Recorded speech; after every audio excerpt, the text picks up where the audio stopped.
yang masih berkutat jualan di offline, ya belum memanfaatkan digital yang berkembang luar biasa ini, baik di konteks pemasarannya maupun di konteks pembayarannya, ya. Nah, dua hal ini saya kira menjadi penting kita perhatikan, terutama tentu harus banyak pelatihan-pelatihan, banyak sentuhan-sentuhan agar para pelaku UMKM di desa-desa ini mau beralih dari yang selama ini dia jualan secara tradisional berubah ke digitalisasi. Ada hal yang banyak dikeluhkan oleh pelaku UMKM ya, di berbagai tempat di Mojokerto, pelaku-pelaku usaha UMKM sepatu misalnya mengeluhkan soal masuknya barang-barang impor, ya baik legal maupun ilegal, dengan harga yang sangat murah.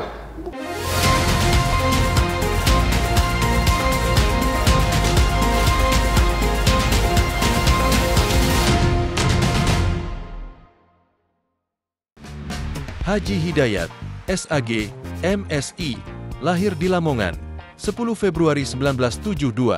Dibesarkan dalam tradisi keilmuan dan ada pesantren, Hidayat tumbuh dengan nilai-nilai kejujuran, kesederhanaan, dan keberanian. Menempuh pendidikan hingga tingkat pascasarjana di Universitas Airlangga Surabaya pada tahun 2001, Hidayat tidak hanya berhenti di akademik, namun juga aktif dalam berbagai organisasi. Di antaranya, beliau pernah menjadi pengurus harian PW Ansor Jawa Timur pada tahun 2002, serta pengurus harian PW Lakpesdam Jatim sejak 2000. Kepemimpinan beliau terus berkembang, dan kini dipercaya menjabat sebagai Ketua Umum IKAPMI Mojokerto sejak 2022. Berkat pengalamannya yang luas, Hidayat pun mengabdikan dirinya dalam dunia pendidikan. Sebagai dosen STY Al-Anwar Mojokerto dari 2017 hingga 2023, beliau mendidik generasi penerus bangsa dengan penuh semangat. Pendidikan agamanya menjadi fondasi kuat dalam setiap langkah perjuangan, dari pengabdian di tengah masyarakat hingga ruang-ruang pengambilan kebijakan di pemerintahan. Bagi Hidayat, politik adalah ladang ibadah. Meniti karir dari bawah, Hidayat tumbuh sebagai tokoh yang konsisten memperjuangkan nilai-nilai keadilan, kemajuan, dan keterbukaan. Sejak 2019, Hidayat menjadi anggota DPRD Jawa Timur, memperjuangkan aspirasi masyarakat. Kini, sebagai Wakil Ketua DPRD Jawa Timur periode 2024 hingga 2029, ia memikul amanah rakyat dengan penuh integritas dan tanggung jawab. Bagi Hidayat, menjadi pemimpin bukan soal gelar atau jabatan, tapi soal amanah. Dari santri untuk negeri, Hidayat, pemimpin yang terus berjuang untuk masa depan yang lebih baik.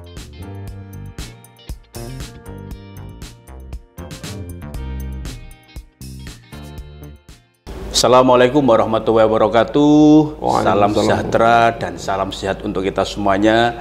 Tribuners, bertemu lagi dengan saya Mujib Anwar, jurnalis senior Tribun Network, dalam acara podcast DPRD Jawa Timur Gebrakan Wakil Rakyat.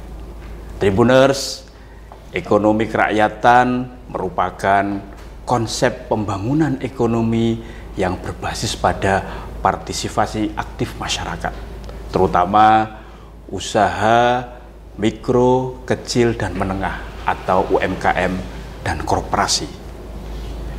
Jawa Timur sebagai provinsi yang memiliki potensi besar dalam pengembangan ekonomi kerakyatan ini, terutama melalui pemberdayaan UMKM dan koperasi.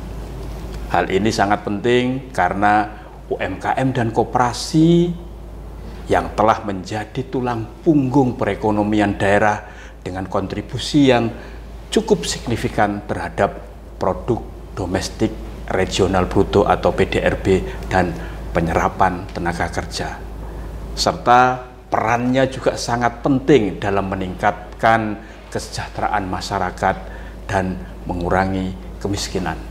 Namun yang harus diingat, masih banyak tantangan yang dihadapi oleh para pelaku UMKM dan koperasi di Jawa Timur, mulai keterbatasan akses modal, teknologi, hingga pasar. Demikian juga dengan ketahanan pangan nasional yang merupakan aspek penting dalam ekonomi kerakyatan. Jawa Timur sebagai lumbung pangan nasional memiliki potensi besar dalam meningkatkan produksi dan ketersediaan pangan. Namun masih banyak juga tantangan yang dihadapi saat ini untuk meningkatkan ketahanan pangan, mulai perubahan iklim, keterbatasan lahan pertanian, hingga fluktuasi harga pangan. Untuk itu, Tribuners dan para pemirsa dimanapun Anda berada, kali ini kita akan mengangkat dan mengulas tema tentang ekonomi kerakyatan di Jawa Timur antara pemberdayaan UMKM, koperasi, dan ketahanan pangan nasional. Nah, untuk mengulas tema yang sangat menarik dan penting bagi Jawa Timur tersebut, sudah hadir bersama kita Bapak Haji Hidayat SAG MSI. Beliau adalah Wakil Ketua DPRD Jawa Timur, sekaligus Wakil Ketua DPD Partai Gerindra Jawa Timur. Kita sapa narasumber kita yang luar biasa dan istimewa ini. Assalamualaikum Mas Dayat. Waalaikumsalam warahmatullahi wabarakatuh. Matur suwun. Di sela-sela kesibukannya yang luar biasa, Mas Dayat sudah menyempatkan hadir untuk memberikan kepada para pemirsa dan tribuner perspektif tentang pentingnya ekonomi kerakyatan. Mas Dayat, Ya, bagaimana sih kondisi faktual ekonomi kerakyatan di Jawa Timur saat ini? kalau bicara tentang ekonomi, tidak lepas dari apa yang kita kenal dengan UMKM ya, usaha kecil, mikro dan menengah, di mana usaha mikro kecil menengah ini di Jawa Timur tumbuh berkembang sangat luar biasa. Kalau lihat angka di Dinas Koperasi dan UMKM ada 9 juta lebih UMKM. 9 juta ya. Jadi UMKM itu harus kita pahami bahwa apa yang berdiri di trotoar, pecel lele, kemudian nasi pecel mediun, orang jualan es, itu adalah UMKM. Ini para PKL ya? Ya, PKL itu UMKM semua. Angkanya hampir 9 juta. Nah, sisi lain UMKM ini memberikan kontribusi terhadap PDB di Jawa Timur hampir 56,9%. 56,9%. Artinya kontribusinya hampir separuh dari PDB. Kemudian penyerapan tenaga kerja ternyata hampir 96%. 96%. Ya. Jadi mengapa ekonomi di Jawa Timur bertahan di tengah-tengah tantangan COVID, di tengah tantangan dinamika ekonomi global yang sangat luar biasa, ya karena ada UMKM. Ya. Di saat perusahaan-perusahaan besar sudah gulung tikar, ada PHK, UMKM tetap tumbuh di tengah-tengah kehadiran pemerintah yang hari ini masih belum maksimal. Artinya mereka tumbuh dan besar banyak dari kemandirian para pelaku-pelaku usaha. Ini yang harus menjadi perhatian kita semua, menjadi concern kita semua, dan saya sebagai wakil rakyat dalam beberapa tahun terakhir dan ke depan saya akan terus intens, concern, memberikan edukasi, memberikan pendampingan, mensupport agar UMKM bisa naik kelas dari hari ke hari. Oh, naik level ya? Naik level. Itu kalau UMKM, Mas Dayat. Tapi kalau koperasi yang juga sebagai salah satu sokok guru perekonomian nasional, seperti apa kondisinya di Jawa Timur? Ya, setelah Pak Presiden canangkan berdirinya KDM ya, Koperasi Desa Merah Putih. Desa Merah Putih. Ya. Ternyata antusias masyarakat, tokoh-tokoh desa sangat luar biasa. Ya.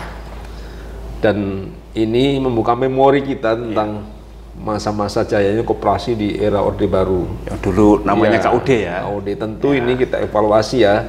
Hari ini sudah ada konsep baru di mana KDM ini memang harus diakui di awal-awal berdirinya ada support dan ada gerakan dari atas ke bawah. Tapi pelan-pelan harapan kita adalah nanti bisa berkembang dari bawah, karena prinsip koperasi adalah dari, untuk, dan oleh anggota. Dan kalau lihat angka hari ini di Jawa Timur sudah terbentuk hampir 8.494 koperasi. Ya, walaupun yang operasi baru 26, tetapi di awal-awal tahun ini sudah terbentuk semua. Ini adalah harapan baru bahwa ada semangat baru di masyarakat desa untuk menggerakkan ekonomi desa, mulai dari lembaga namanya koperasi. Artinya yang tadi Mas Dayat sampaikan sudah terbentuk 8.494 koperasi itu tersebar di seluruh desa dan kelurahan yang ada di Jawa Timur. Pasti di situ ada satu koperasi desa Merah Putih yang sudah dibentuk.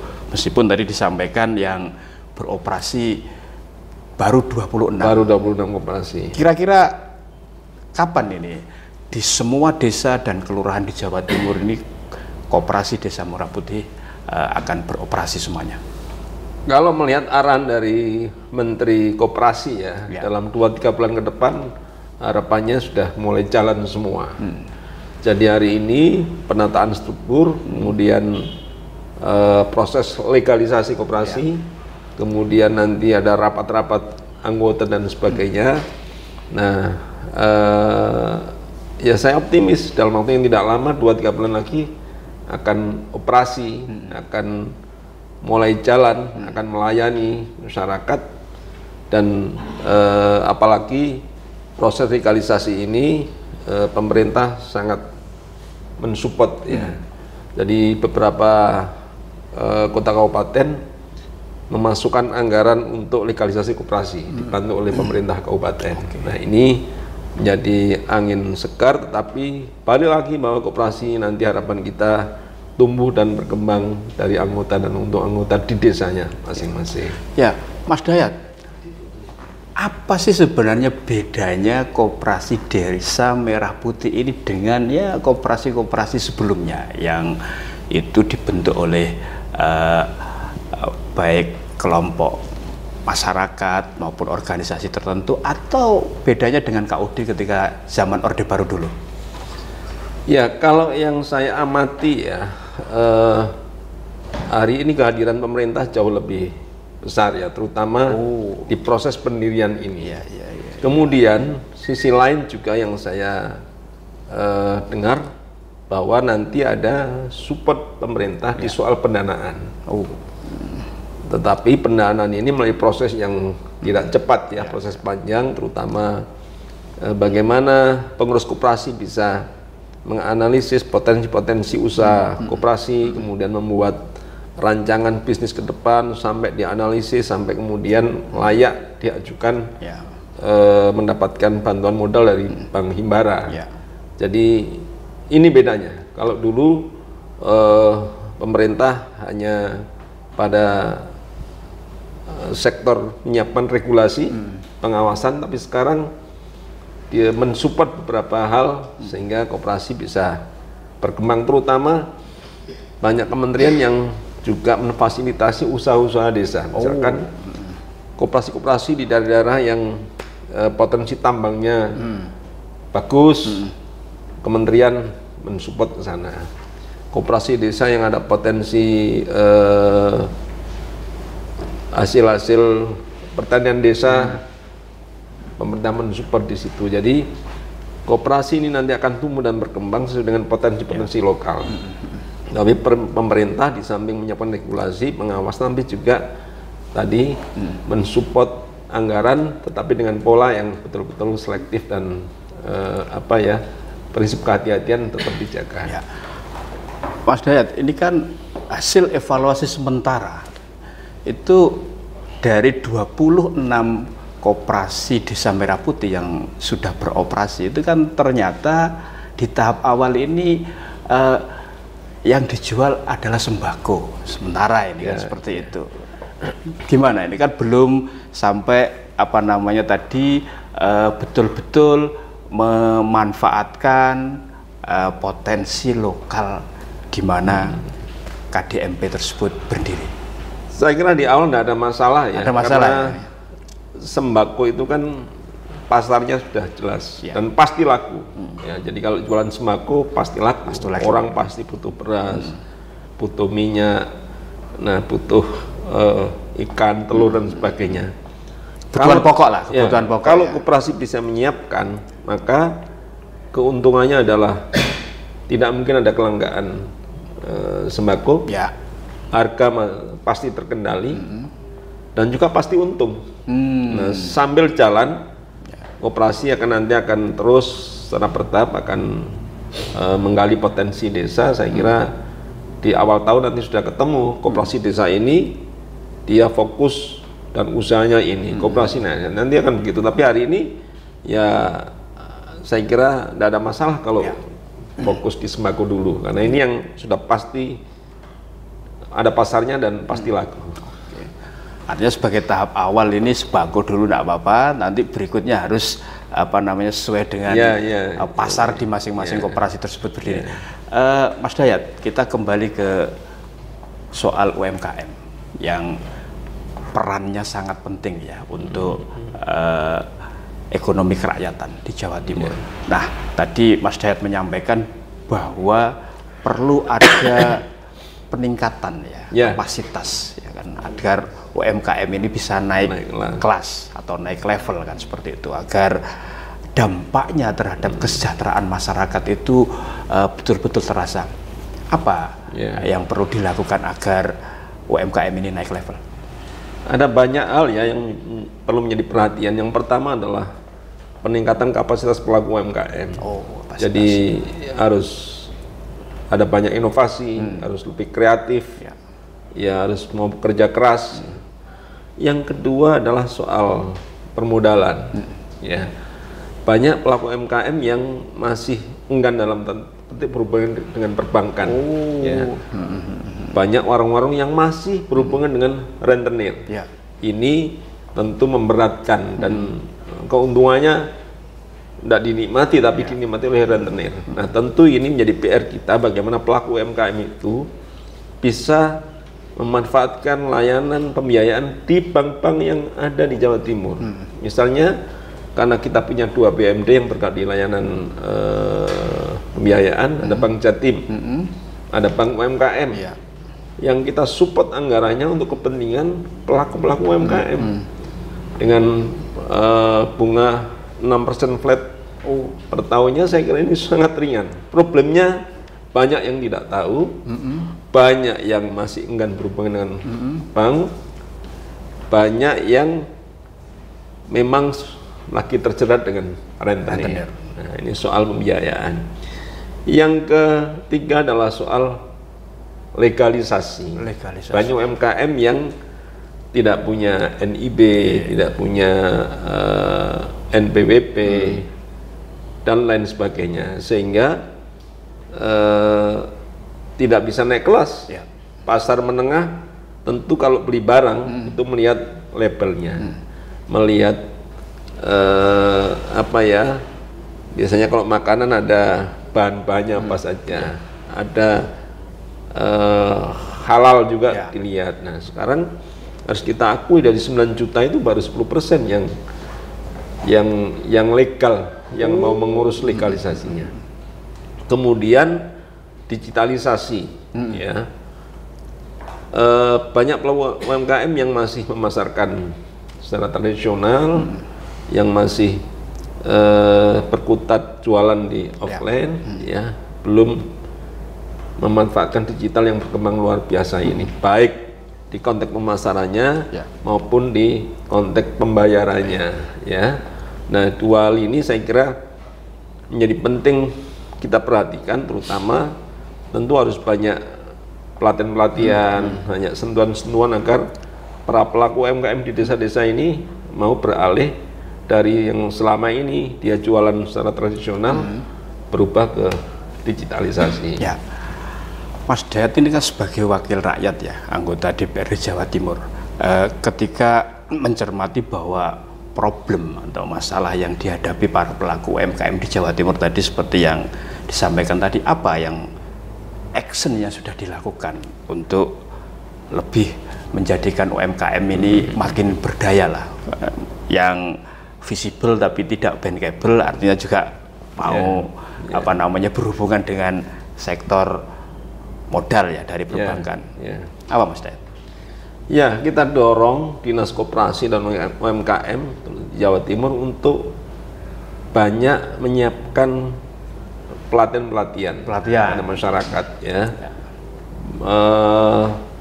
Kebetulan di Mojokerto di tahun ini saya melaksanakan hampir 5-6 kali pelatihan. Ya, ini Mojokerto ini kebetulan kan daerah pemilihannya dapilnya Mas Dayat ya ini ya. Jadi Mojokerto, Jombang, itu aja Mojokerto kota. Ya. Ini dapil 10, dapil Jatim 10 ya. 10 ya.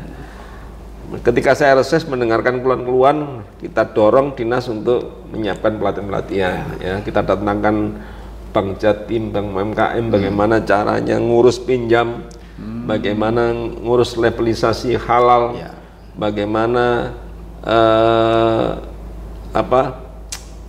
pinjam uang ke Bank Jatim dan sebagainya, kita latih juga bagaimana bikin kopi, pelatihan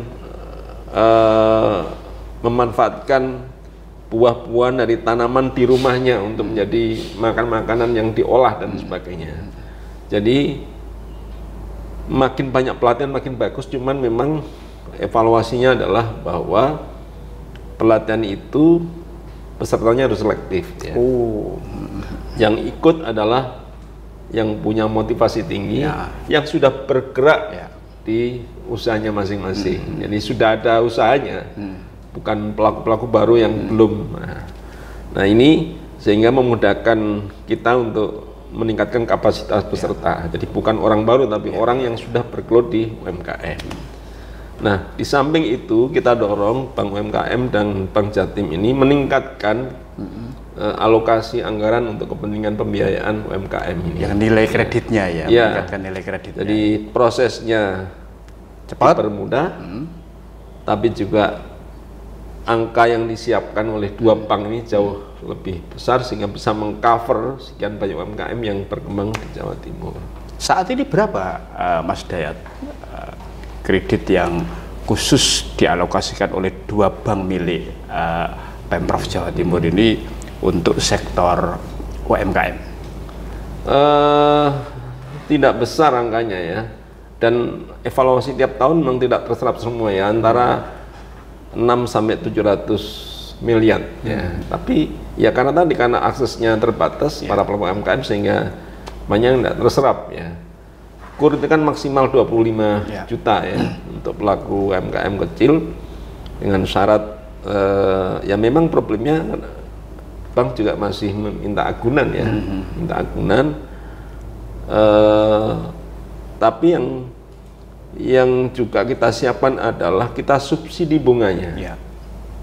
Jadi bunga bank yang di luar KUR ya, yang awalnya 12%, kita subsidi 9% sehingga pelaku UMKM ini hanya membayar 3%. Nah ini juga bagian dari stimulus kita untuk para pelaku UMKM supaya bisa menikmati pembiayaan ini dengan cara yang mudah, dan tentu karena Bank Jatim, Bank UMKM ini kan kita support anggarannya ya, modalnya kita support dari APBD kita, tentu harus kembali kepada masyarakat, terutama masyarakat kecil yang harus kita bantu di sektor pembiayaan. Mas Dayat, kan berarti kan UMKM dan koperasi ini kan backbone utama ya untuk ekonomi kerakyatan ya, kan seperti itu. Nah, agar ini juga dampaknya betul-betul dirasakan oleh masyarakat serta menjadikan masyarakat itu makin sejahtera, apa sih yang mendesak ya, untuk dilakukan untuk terwujudnya itu? Ya, Ada hal yang banyak dikeluhkan oleh pelaku UMKM Ya. di berbagai tempat di Mojokerto, pelaku-pelaku usaha UMKM sepatu misalnya mengeluhkan soal masuknya barang-barang impor, ya baik legal maupun ilegal, dengan harga yang sangat murah. Nah, produk-produk lokal kita ini harus diakui belum mampu bersaing dengan produk import, sehingga harganya tidak bisa bersaing, sehingga tidak laku. Nah, oleh karena itu pemerintah harus memproteksi supaya barang ilegal dan legal ini tidak mudah masuk ke Indonesia, ke Jawa Timur khususnya, sehingga barang-barang yang diproduksi oleh UMKM ini bisa beredar dengan leluasa dan dibeli oleh orang. Ya, kalau sepatu di Mojokerto dengan bentuk dan kualitas yang sama, di sini belinya 100.000, ternyata impor dari Cina-nya 30-40.000. Mesti pasar kan milih separuhnya ya. Separuhnya. Jadi harus hadir memproteksi barang-barang dari luar, baik yang legal maupun terutama yang ilegal yang masuk secara tidak wajar. Nah, sisi lain juga pemerintah harus hadir menyiapkan lapak-lapak media-media, forum-forum, momen-momen untuk kepentingan supaya barang ini bisa dipasarkan. Makin banyak momentum, banyak acara, banyak kegiatan-kegiatan, bazar-bazar, maka barang akan mudah dibeli oleh masyarakat. Soal labeling atau packaging, Mas, itu juga ada tidak peran dari pemerintah untuk meningkatkan packaging ini? Kadang konsumen itu kan juga melihat faktor packaging ini kan penting ya. Barangnya sebenarnya yang dijual sama, tapi kalau kemasan dan packagingnya kurang menarik, sehingga juga pembeli kadang juga kurang tertarik. Sudah sampai ke sana juga tidak? Sudah. Pelatihan packaging juga sudah dilakukan. Jadi bagaimana mendesain bungkus satu produk, bagaimana membuat nama supaya mudah dikenal oleh masyarakat, membuat gebrakan-gebrakan kejutan itu sudah dilakukan. Jadi ada banyak pilihan-pilihan pelatihan sesuai dengan kebutuhan para pelaku UMKM. Tinggal dia mau yang mana. Kalau dia kesulitan di sektor produksi, misalkan mau bikin kopi misalnya, ada pelatihan bagaimana cara masak meramu kopi. Pelatihan labeling, pelatihan packaging, ada pelatihan yang disiapkan. Ada pelatihan digitalisasi juga ada. Jadi tergantung kebutuhan UMKM. Kita dorong Dinas Koperasi menyiapkan banyak alternatif sehingga masyarakat bisa memilih pelatihan yang sesuai dengan kebutuhannya. Bahkan sekarang di tahun ini ada pelatihan potong rambut ya. Oh, barbershop ya. Potongan, karena yang saya lihat di lapangan tidak ada potong rambut yang sepi. Ya, sekali potong 25.000, 10 sudah 250.000. Padahal tidak ada biaya produksi, beli gunting untuk setahun. Nah, ini paling beli silet sama bedaknya itu aja. Ini sangat perspektif dan mudah dan ringan yang bisa dilakukan oleh siapapun kalau pelatihan potong rambut ini.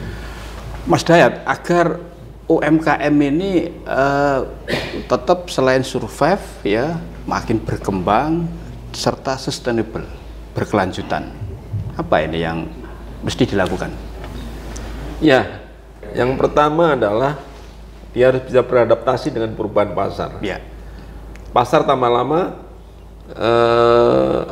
informasinya tambah banyak, sehingga bagaimana pasar milik kita tentu harus ada proses inovasi kreativitas yang tinggi.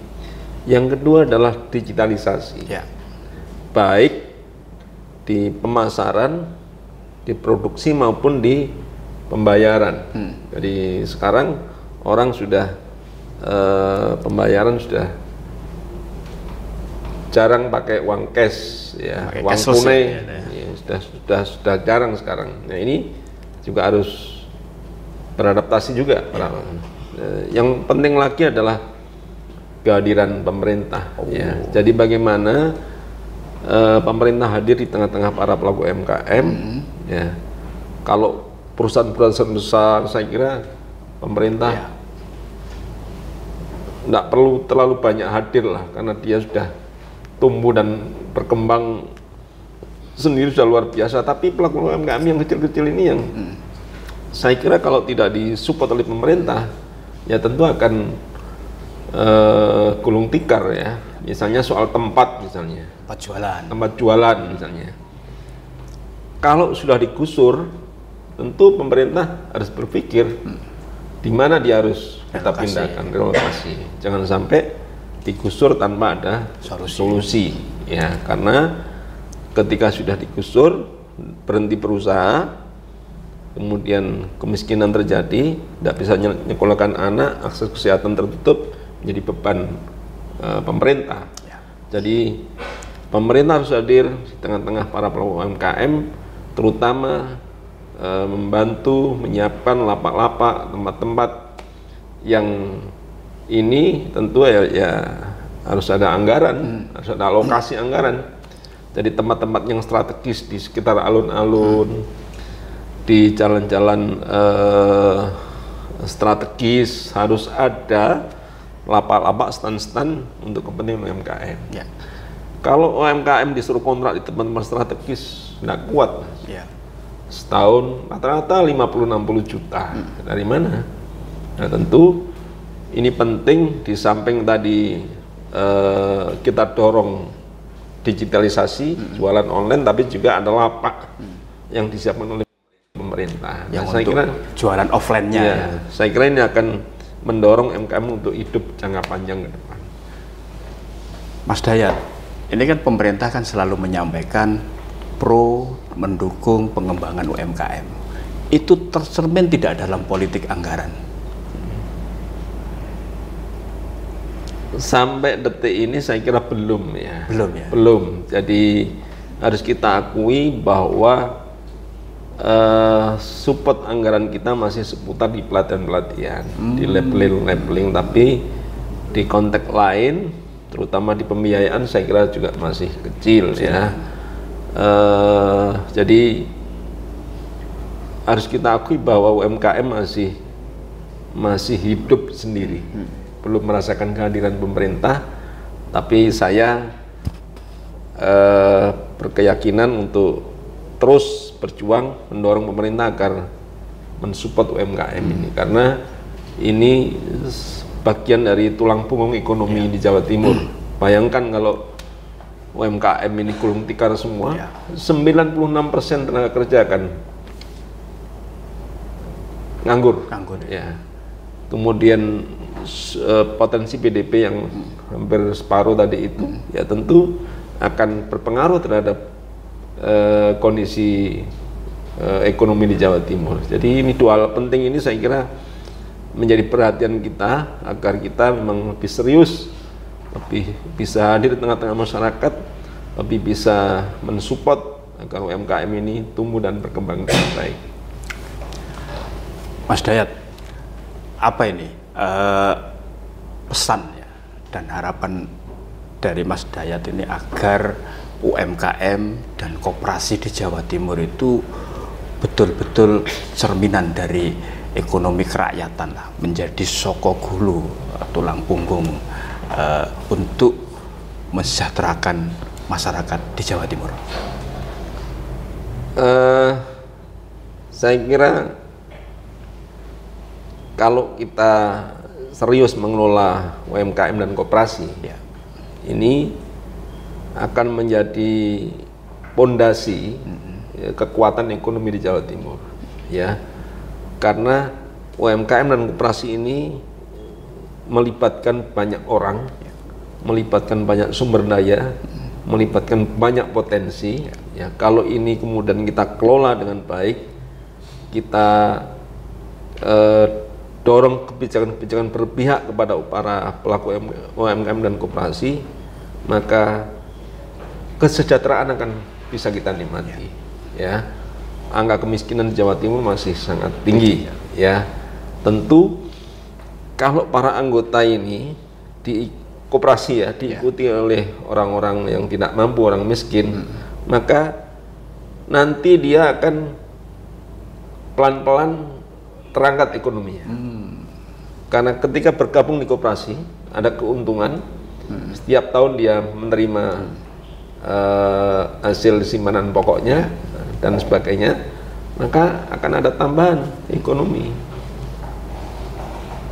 Mungkin juga terjadi misalnya di koperasi-koperasi nanti ini barang-barangnya disupport oleh UMKM. pelaku UMKM. Ya. Artinya ini ya ada simbiosis mutualisme ya. Ada barang-barang yang dikelola oleh seperti di Trawas misalnya. Ya. Ada kafe besar, ada warung besar, tapi makanannya dari tetangga-tetangga sekitar. Ya, kopinya dari rumah ini, kemudian rotinya dari rumah ini, ada kentangnya dari, jadi melibatkan hampir separuh orang kampung, sehingga ekonomi orang kampung juga tumbuh besar. Begitu juga dengan koperasi. Koperasi ini harapan saya bahwa potensi barang-barangnya itu diambil dari potensi lokal. Dari misalnya kalau mau jual telur ya beli orang di kampung yang dia ternak ayam. Kalau beli daging ya beli dari peternak kambing atau sapi di desa. Kalau dia mau jualan beras ya berasnya diambil dari desa. Nah, kalau ini ada kolaborasi, ada kerjasama, ada kemitraan dengan masyarakat desa, terutama yang tidak mampu, nanti efeknya bisa kemana-mana, terutama mengangkat ekonomi masyarakat yang miskin di desa-desa. Artinya kalau apa yang Mas Dayat tadi sampaikan itu bisa betul-betul dilaksanakan, UMKM ini sama koperasi ini pasti ini ya dari rakyat, oleh rakyat, dan untuk rakyat yang makin sejahtera. Insya Allah. Mas Dayat, ya. Terima kasih ini telah menyampaikan bahwa ekonomi kerakyatan di Jawa Timur itu betul-betul tak bisa dilepaskan dari UMKM dan koperasi yang merupakan soko guru atau tulang punggung. Ada koperasi, ada kooperasi. Kooperasi dan kooperasi. Iya, kita fokus di kooperasi. Dan harus kooperatif ya. Semua pihak harus ikut rawe-rawe lantas palang-palang untung. Baik, Tribuners, terima kasih Anda semuanya selalu setia menyaksikan channel YouTube Harian Surya Tribun Network, Mata Lokal Menjangkau Indonesia, di acara podcast DPRD Jawa Timur, Gebrakan Wakil Rakyat. Terima kasih juga untuk Mas Dayat yang telah menyampaikan pentingnya ekonomi kerakyatan yang ditopang oleh kontribusi besar UMKM dan koperasi untuk kesejahteraan masyarakat di Jawa Timur. Saya Mujib Anwar undur diri. Assalamualaikum warahmatullahi wabarakatuh. Salam sejahtera untuk kita semuanya, dan yang paling penting jangan lupa bahagia.